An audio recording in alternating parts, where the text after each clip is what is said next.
Every time I come to La Jolla, I end up slowing down a little. The air feels different here, the waves feel close, and the food somehow tastes like the coastal line itself. And then there's Lucrezia, this warm Italian corner in La Jolla where everything feels intentional, from the way the pasta is shaped to the way the olive oil hits the pan. Today, we're stepping into the kitchen with Chefs Miguel Torres and Paulo Mendoza. They're the kinds of chefs who carry their traditions with pride, but they also cook with this playful creativity that makes every dish feel alive. I wanted you to see this place with me. The energy, the flavors, the story, this one feels special. I'm your host, Vanessa, and I'm really happy you're here with me today because Lucrezia is one of those places that stays with you. You walk in and it already feels like you're being welcomed into someone's beautiful Italian home. The pasta is fresh, the seafood is bright, and the energy in this kitchen is calm but confident. And that's all because of Chefs Miguel and Paulo. They have this beautiful way of blending Italian culture with the coastal flavors of San Diego. And watching them work together is honestly inspiring. So today, I want you to step into their world with me. Not just the dishes, but the people behind them, the stories, the heart, and the why. Let's step into their worlds.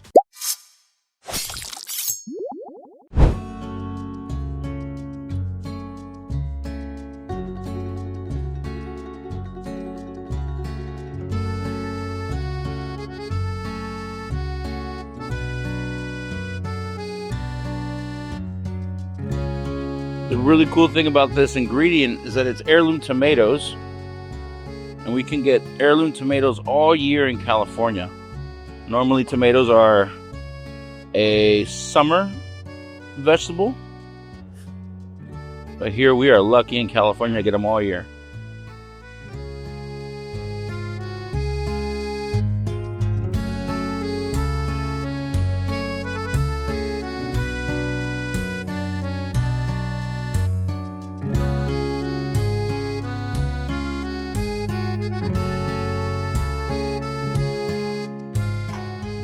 Here we have our very delicious, very traditional carpaccio. We use prime filet mignon because we can, and because we want to optimize the flavor. And get a little bit of an arugula salad here that we dress very lightly. What is that vinaigrette or dressing? This is a limoneta. We have our secret anchovy sauce. Oh, wow. Rana Padana, once again, because we can. And a little wine. That looks spectacular, Chef.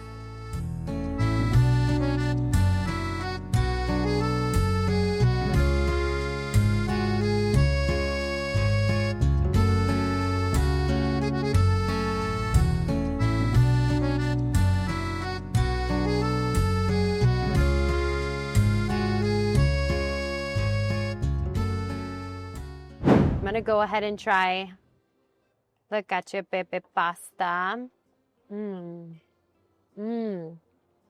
I see what you say when you say the sauce just like Holds on to it. there. Yep. Like it.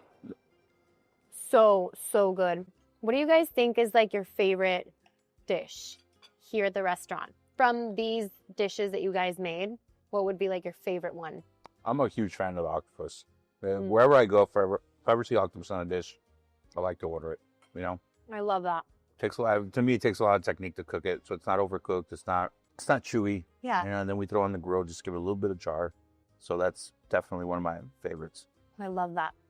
What about you, Chef? I think the lobster pizza, it's a must. I like it with champagne. It's a great pairing.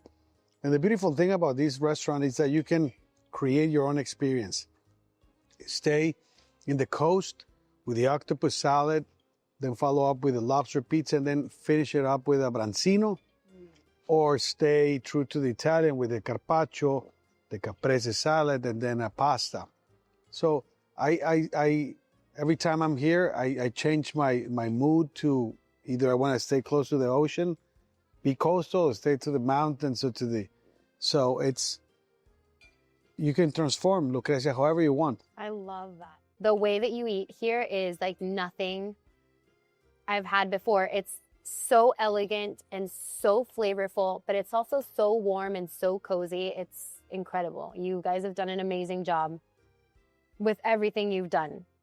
I'm very much amazed. And this lamb, I think it's one of the best lambs I've had. And I am a huge lamb girly. This is the best lamb I've had. What are we doing here, Chef? So we're making one of our one of my favorite pastas. It's going to be the cacio pepe. Cacio pepe means cheese and pepper. That's it. And it's pretty much what the whole pasta is all about. So we melted some cheese with some fresh black pepper. And we have our pasta over here, our casarecce, which is a long pasta, which makes it great for soaking up all this sauce. We're going to add a little bit of a house-made truffle oil and then finish it off with some nice Italian truffles. And like always, stir until sexy. So chefs, for the people that don't already know you, who are you and what do you do? Hello, my name is Paulo Mendoza. I'm the executive chef at Lucrezia. I'm from Tijuana, Baja California, and happy to be here. Hi, my name is Chef Miguel Torres, and I'm the culinary director at Grupo Hunan, the group that Lucrezia belongs to. So chefs, what dish in your menu feels like home to you? I guess the dish that feels more like home to me personally is the Caesar salad. It being from Tijuana, it feels good to to present it in this great establishment. Every time we make it, it's like a part of our heritage. It's a part of who we are, and it tells a story. And every time we get to put it on a plate, we get to tell that story. So it's kind of nice. I think for me, the dish that feels more like home is the tagliatelle fatto in casa bolognese. We do an incredible bolognese sauce that cooks very slowly for a long time, handmade pasta, and I think it brings me to my childhood, to my parents' house, coming from school, super hungry, and knowing that there's spaghetti bolognese at home is always good. And I think we do an incredible job with this dish here. You do, you 100% do. I've had almost everything on the menu, and these two dishes are something that we always get, so I love it. What ingredients do you guys think that represent Lucrezia the best? Ingredients, not dishes, just like 2 or 3 things that you would say this is Lucrezia. When anybody sits down and joins us for dinner, we always give them a little platter of cheese, olives, and tomatoes. And the reason for that is because we feel that those are the base of Italian cuisine and the base of our cuisine here. You know, the tomatoes being so versatile and the fundamental of most sauces, the cheese being, representing patience and craftsmanship, and the olives with its oil is part of Mediterranean cuisine. So I think altogether it really tells the story of who we are. And we have to say that it's grana padano cheese. Grana padano cheese. Oh, that's the best. So it's not any cheese. So we have the whole wheel displayed, and we cut it for guests upon arrival. So it's super fresh. It's a great sense of hospitality. Always give them something before they give us something back. That's beautiful. I was actually telling these guys right when we were walking in, I think that one of the best things that I like eating here is literally as soon as you sit down, you get these delicious olives. It's so, so good. What is it? Is it like a lemon peel that it has, or like lemon zest? It's got like 13 different spices. It's amongst garlic, oregano, basil, just anything that we... Chili flakes. Chili flakes, yeah, extra virgin olive oil. And it's also not just one type of olive. We throw a couple of them in there. I love that. They're so good. What part of Italian tradition inspires your cooking the most? We go back to ingredients, really. I mean, Italian cuisine, it's a very simple cuisine, and that's what we love. And that's what makes it difficult as well. You have to be creative with limited amount of ingredients. So what we do is we curate great ingredients from the olive oil, the extra virgin olive oil, from the tomatoes, as Chef Paulo was saying, the cheese, everything that we bring, it's curated to come to the table in a very simple manner. Just great ingredients. I always say, great grapes make beautiful wine. Great ingredients make beautiful food. So I think being honest in the ingredients that we use makes us more Italian, makes us real Italian, makes us honest Italian, I think. I love that. Can you guys share a moment in your culinary careers that shaped who you are as chefs right now? I could think of one. It's kind of a long story, but I'll make it short. When I was in culinary school, there was my chef, Jevica Kane, which is an acquaintance of both of us. He caught me looking through a culinary book, and I was trying to mimic what this culinary book was doing. And he looks at me and he goes, "Stop what you're doing right now." And I was taken back, and he goes, "Thomas Keller, Anthony Bourdain." He starts naming all these chefs. He goes, "Those guys are eagles, Mr. Mendoza." He goes, you're a penguin." And that insulted me tremendously. I'm like, "What do you mean?" It's the opposite of an eagle, right? And then he told me, he goes, you need to stop trying to learn how to fly and learn how to swim as fast as you can. That was his way of saying, stay in your lane, be honest with yourself, and be honest with your craft. Stop trying to mimic what other people are doing. And that's helped me throughout my whole career, just being honest with who I am, with my flavors, with the things that I know, instead of trying to pretend to be something I'm not. And I think to have honest food, you need to have an honest chef. I love that. That's actually very powerful. Thank you for sharing that.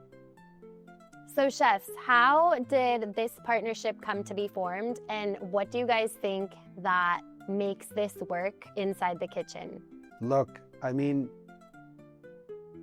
good attitude, it's key for me. Everything else you can teach. Everything else can be learned.